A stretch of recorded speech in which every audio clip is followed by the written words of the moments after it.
Hello, everybody. How are you folks? This is the first in a series of spotlights on the great city of Detroit that we're going to be doing. We do have some consumer spotlight videos where we bring you up to date on the best and worst, frankly, businesses in town, so you can frequent whichever ones you like. You have all the information. We're going to talk about the history of Detroit. We're going to look at all of the aspects of the city that make it so great. And this particular video is going to kick us off. We're going to go all the way back to the beginning of the city and kind of look at some of the factors that formed what we see today. So it really is just after the first people coming to North America from Europe, from the Scandinavian countries. A few of them made their way to Detroit, and the reason being is right there on the border with Canada. Okay, Windsor, Ontario is just across the bridge. And in those days, of course, everything was done via the waterways.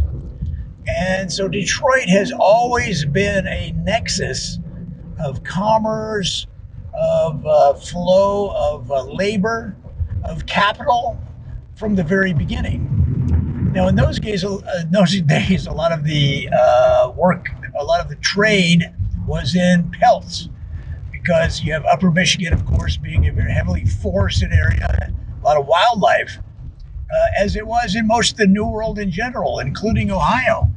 There was actually wildlife in Ohio. Now, you might not know that today because it's all cornfields.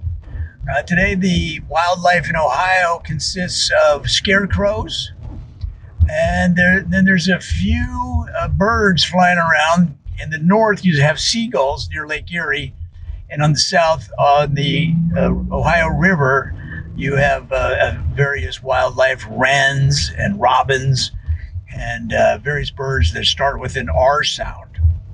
So in Detroit, though, the main part of the economy in the very early days was pelts.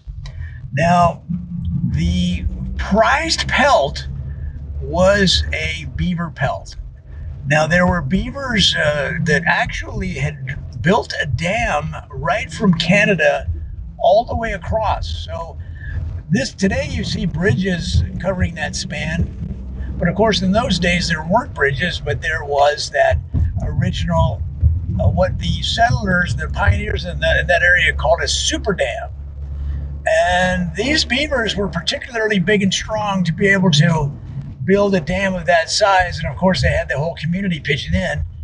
And if you fell behind, if you're a junior, if you're a kid working on the dam, and all of a sudden you're off there playing video games or whatever the little beavers did, then you got a whack from one of the adults using their tail, that big flat tail. They just spank that little kid and say, "Get back to work, man. We're building a super dam so that we can go see hockey games in Canada."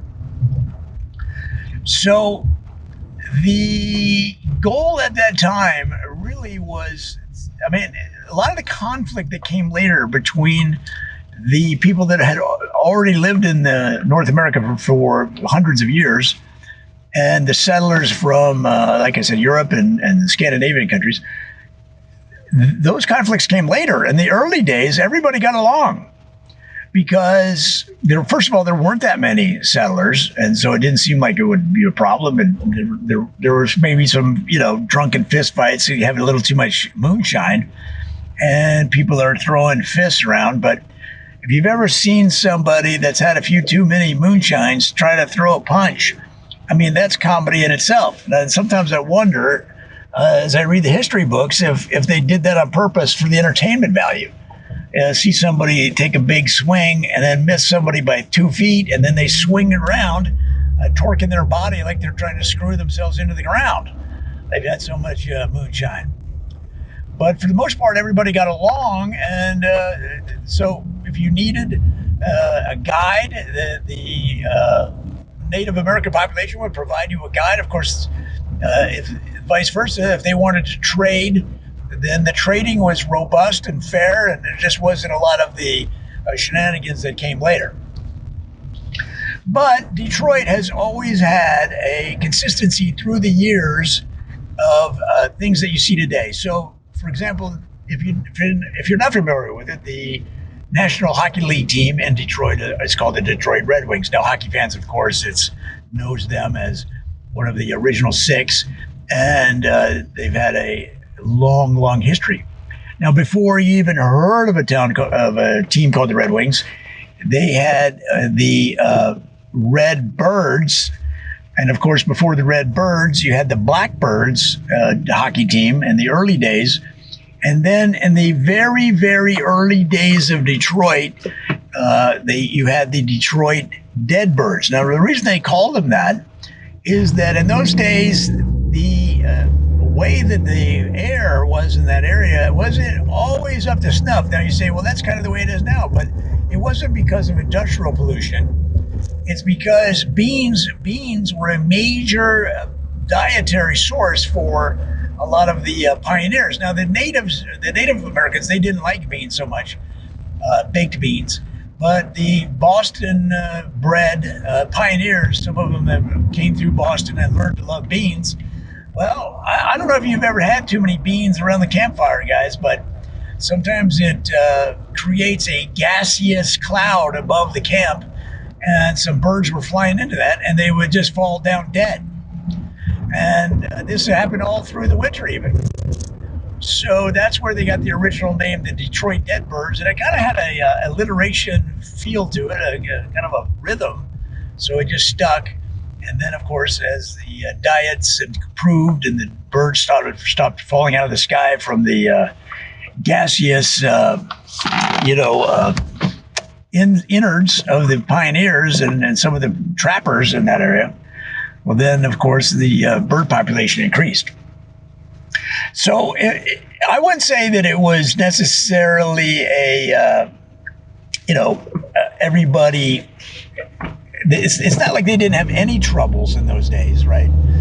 But compared to what came later with the war for independence and then, of course, a lot of the wars between settlers and natives, that was a much more serious thing. But in the early days, everybody got along. They learned to play the games that the Indians had played for many years on the prairie, on the plains, in the clearings of the forests of Michigan, Upper Michigan, and vice versa.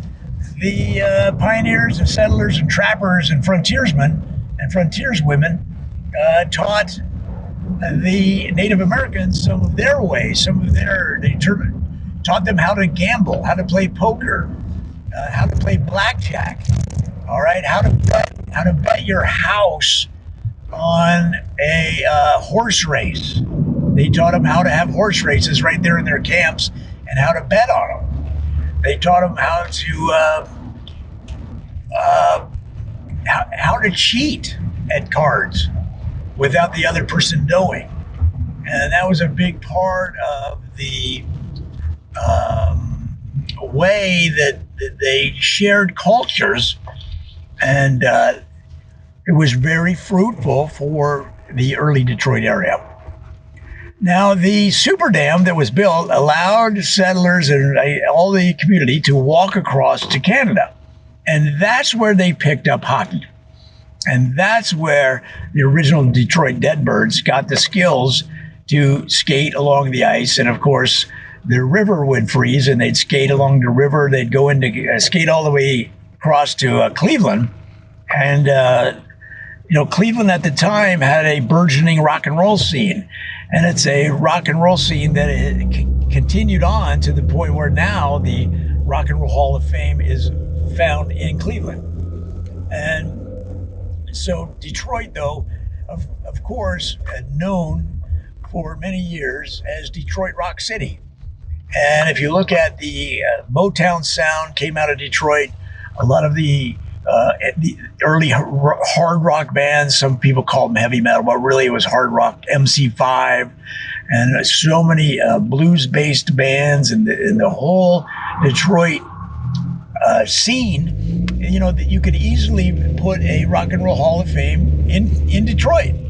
And the reason that Cleveland got it is that they paid off whoever they had to pay off to get that museum in that city. And, and the thing too is Cleveland has a lot of people that know how to make a good pierogi. And so if you are into pierogies, which apparently they said a lot of the Rock and Roll Hall of Fame people were, uh, you know, there's nothing like a good pierogi. So if that sways your vote on where to put the Rock and Roll Hall of Fame, well, then that's what happens. And it's just the way things go. But of course, Detroit never had to look down at the ground or, negotiate from their heels regarding rock and roll. I mean, just look at the band Kiss that all have extra homes in Detroit. Gene Simmons apparently has 2 or 3 homes in Detroit because Detroit played such a big role in their success as they were on the come up. But anyway, back to the early days, they'd walk across the dam to Canada, and that's where they learned to play hockey. Now, and probably just as important, they learned to fight. Because, guys, if you can't fight, you're going to have a hard time in Canada. Because that's what Canada's all about. Canada is all about hockey, fighting, Molson Golden Ale, maple syrup, and moose. Now, in those days, the plural of moose was called meese.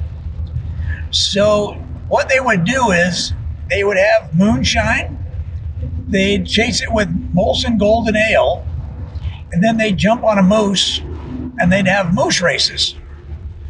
But somebody pointed out, they said, hey, there's more than one moose here, so we really need a new word. So let's call it meese.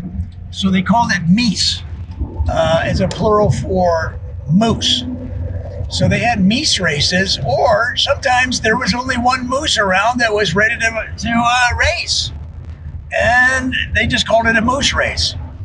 So eventually they just started calling it the moose and meese races, depending on if it was a single entry. And if of course, if there was only one moose, he was racing against his personal best, his PB. And you bet on whether he thought that moose could win, and in that particular situation, beat their personal best. Now, what people don't know about mooses and meese, is that they actually have the ability to kick from every direction. So the way that their limbs are made, they can kick forward, they can kick backwards, and they can kick to the side. And I don't mean like a little side glance, they can kick straight out. And a moose weighs about 1,200 pounds. So you are basically, if you get hit with a leg of a moose, you're going to die. So why is that useful in the early days? Well, in the early days of hockey, and again, the Canadians were good at fighting. The Americans were good at, gunplay, but they weren't so good with their fists. The Canadians grew up beating each other up at 3 and 4 years old. They'd be swinging on each other in the crib. So what happened was the Americans started to put in moose into the games, into the hockey games when they played the Canadians, because they weren't quite as good as the Canadians. Now, they picked it up really fast. Americans are very adaptable people. But in those days, they weren't quite as good with a fight. And if you can't beat them in the alley, you can't beat them on the ice. Every hockey fan knows this. So what they started to do was suit up these meese with special skates. And guys, I'm telling you, you've never seen a hockey fight till you've seen a moose take out 3 players at one time. Kapow, kapow, kapow!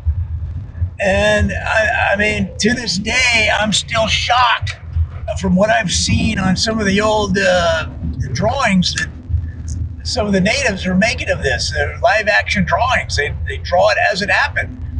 And of course, there's that famous one of the moose standing there with all the bodies around him. And that's why. That's so famous. Now, eventually, the moose decided they weren't getting paid enough for this kind of enforcement, and they gave up the game. And that's why if you try to talk a moose into playing hockey today, they just say, forget it, bro. Or it's cash in advance. And so far, no one's taking them up on that. So, guys, this is, if you go to the library in Detroit, you'll find this in a book called Alternative Versions of the Beginning of Detroit History. So, it may not be accurate. I'm just going to share with you what I read and, how it all came down. Sometimes it's hard to know the actual real version because it was so long ago, and they didn't have Instagram, they didn't have Facebook. We don't, they weren't on Twitter Live or any of that kind of stuff. So if you know the history of Detroit, leave a comment, guys, because there's several different alternative versions of how it all began.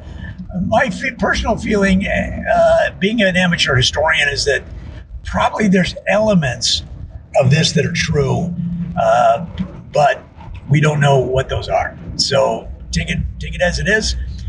Leave a comment that helps other people learn more. If you're a person in the area and or you're a history buff or a history teacher, history professor, or if you're just a Red Wings fan, all of those qualify. So leave a comment, and guys, come on back for more. There's so much more in Detroit, this great city that we all love, and we're going to learn about in this series. Talk to you soon.